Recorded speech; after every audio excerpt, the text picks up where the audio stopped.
आपको शरद पवार द्वारा बताए गए एक काल्पनिक बॉम्ब ब्लास्ट के बारे में तो पता ही होगा। Started working, but I recollect on 12th of March, I was sitting in Mantralaya, and about 12 o'clock or 12:30 I heard big noise, and that was the explosion in Air India's office. लेकिन क्या आपको महाराष्ट्र का दर्द भरा असली इतिहास याद है?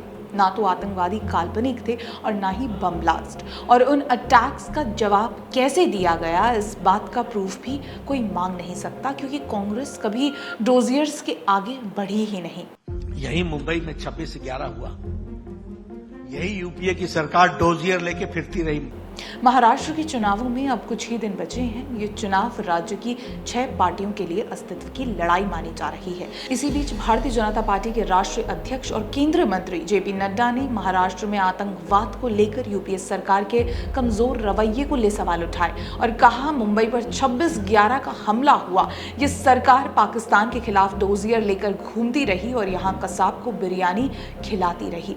वहीं दूसरी ओर मोदी सरकार की तारीफ करते हुए केंद्रीय गृह मंत्री अमित शाह ने भी आतंकवाद और नक्सली फ्री भारत की बात की।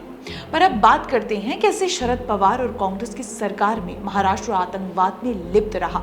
साल था 1993, जब महाराष्ट्र राज्य की बागडोर शरद पवार के हाथों में थी।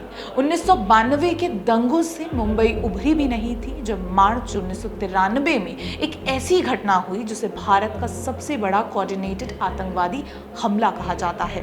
करीब 2 घंटे 10 मिनट चले इस खूनी खेल में मुंबई में 12 धमाके हुए, जिसमें सरकारी आंकड़ों के तहत 257 मौत और 700 से अधिक घायल हुए थे।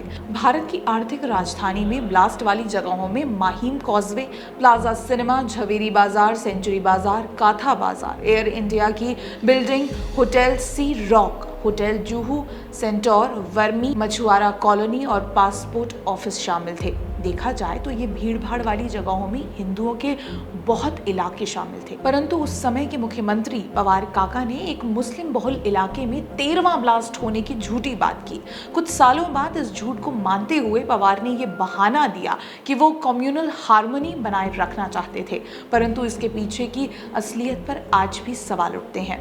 1993 के बम ब्लास्ट के पीछे एक ही परिवार के 5 लोग दोषी पाए गए थे, जिसमें याकूब मेनन भी शामिल था। वही मेनन जिसके लिए कांग्रेस और सीपीआई के नेताओं ने मर्सी पिटीशन फाइल किए थे। ऐसा ही एक दर्दनाक दिन मुंबई ने फिर 2008 में देखा, जब लश्कर-ए तैयबा के आतंकी समुंदर के रास्ते मुंबई में शामिल भीड़ भाड़ वाली जगहों और प्रतिष्ठित इमारतों को निशाना बनाया था।